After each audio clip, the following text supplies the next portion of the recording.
Welcome to today's updates on skin laser treatments. ഇന്ന് ഞാൻ നിങ്ങളോട് സംസാരിക്കാൻ പോകുന്നത് വൈറൽ വാട്സ് അഥവാ അരിമ്പാറയെ പറ്റിയാണ്. അരിമ്പാറ ഉണ്ടാകുന്നത് ഹ്യൂമൻ പാപ്പിലോമ വൈറസ് മൂലമാണ്. അത് ഒരു നോൺ ക്യാൻസറസ് ഗ്രോത്താണ്. ശരീരത്തിൻ്റെ പല ഭാഗങ്ങളുണ്ടാകുന്നു. സാധാരണയായി കണ്ടുവരുന്നത് കൈ, കാല്, ഫേസ് മുതലായ സ്ഥലങ്ങളിലാണ്. What are the different types of viral warts? പലതരം വൈറൽ വാട്സുകളുണ്ട്. അതിൽ പ്രധാനമായിട്ട് കാണുന്നത് കോമൺ വൈറൽ വാട്സ് അല്ലെങ്കിൽ വെരൂക്ക വൾഗാരിസ് എന്ന് പറയും. ഇത് വളരെ റഫ് സർഫസോടുകൂടി സ്കിന്നിൻ്റെ പുറത്ത് ഉയർന്നു നിൽക്കുന്ന ഒരു തരം അരിമ്പാറയാണ്. ഇത് സാധാരണ കാണുന്നത് വിരലുകളുടെ അറ്റത്തും ഫേസിലും ആണ് കൂടുതലായിട്ട് കാണുന്നത്. അടുത്തത് പ്ലാന്റാർ വാർട്ടാണ്. കാലിൻ്റെ പാദത്തിൻ്റെ അടിയിലുണ്ടാകുന്ന വാർട്ടാണ്. അത് പാദത്തിൻ്റെ അടിയിൽ നിന്ന് അകത്തേക്കാണ് ഗ്രോ ചെയ്യുന്നത്. വളരെ പെയിൻഫുൾ ആയിട്ടുള്ളൊരു വാർട്ടാണ്.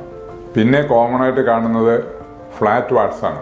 ഫ്ലാറ്റ് വാട്സ് എന്ന് പറഞ്ഞു കഴിഞ്ഞാൽ അധികം സ്കിന്നിൽ നിന്ന് റേസ് ചെയ്യാണ്ട് സ്കിൻ സർഫസിനോട് യോജിച്ച് നിന്നിട്ട് സ്കിന്നിൻ്റെ കളറോട് കൂടിയുള്ള ഒരു ക്ലസ്റ്റർ ഫോർമേഷനുള്ള വാട്സുകളാണ്. അത് സാധാരണ ഫേസിലും കയ്യിലും കാലിലുമൊക്കെയാണ് കാണുക. ഇനിയുള്ളത് ഫില്ലിഫോം വാട്സ് ആണ്. ഫില്ലിഫോം വാട്സ് എന്ന് പറഞ്ഞു കഴിഞ്ഞാൽ ഒരു നീഡിൽ പോലെ ഉയർന്നു നിൽക്കുന്ന വാട്സുകളാണ്. അത് ഫേസിലാണ് കൂടുതലായിട്ട് കണ്ടുവരുന്നത്. പിന്നെ കാണുന്നത് ജെനിറ്റൽ വാട്സ് ആണ്.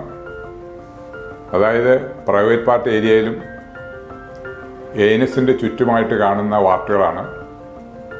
ഇത് കൂടുതലും സെക്ഷുവലി ട്രാൻസ്മിറ്റഡ് ഡിസീസാണ്.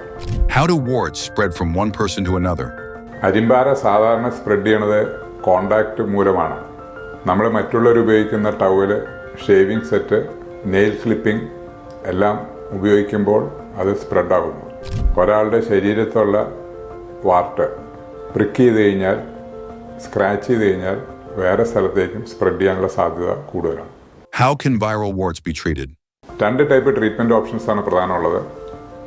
ഒന്ന് ടോപ്പിക്കൽ ട്രീറ്റ്മെൻറ്റ്, 2 പ്രൊസീജിയറൽ ട്രീറ്റ്മെൻറ്റ്.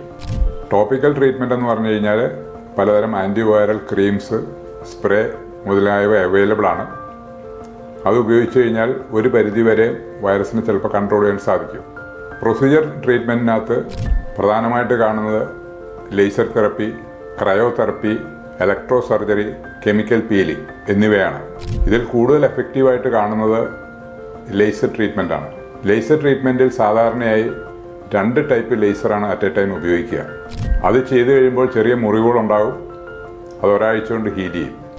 ഒരു 80 to 90% രോഗികൾക്ക് ഒറ്റ പ്രാവശ്യം കൊണ്ട് തന്നെ അതിൻ്റെ റിസൾട്ട് കാണുവാൻ സാധിക്കും. ബാക്കിയുള്ളത് ഒരു 2-3 പ്രാവശ്യം ചിലപ്പോൾ ചെയ്യേണ്ടി വരും. What are the simple ways to avoid getting warts? നിങ്ങളുടെയോ മറ്റുള്ളവരുടെയോ ശരീരത്തിലെ വാർട്ടുകൾ ടച്ച് ചെയ്യാണ്ടിരിക്കുക. മറ്റുള്ളവരുടെ ടവല് ഉപയോഗിക്കാതിരിക്കുക. നെയിൽ ക്ലിപ്പിംഗ് ഒക്കെ സ്വന്തം നെയിൽ കട്ടർ ഉപയോഗിക്കുക. പബ്ലിക് സ്ഥലങ്ങളിൽ ഷൂസ് ഉപയോഗിക്കുക. പിന്നെ human papilloma virus vaccination available ആണ്. അത് ഉപയോഗിച്ചാൽ ജെനിറ്റൽ വാർട്ട് പ്രിവെൻറ്റ് ചെയ്യാൻ സാധിക്കും.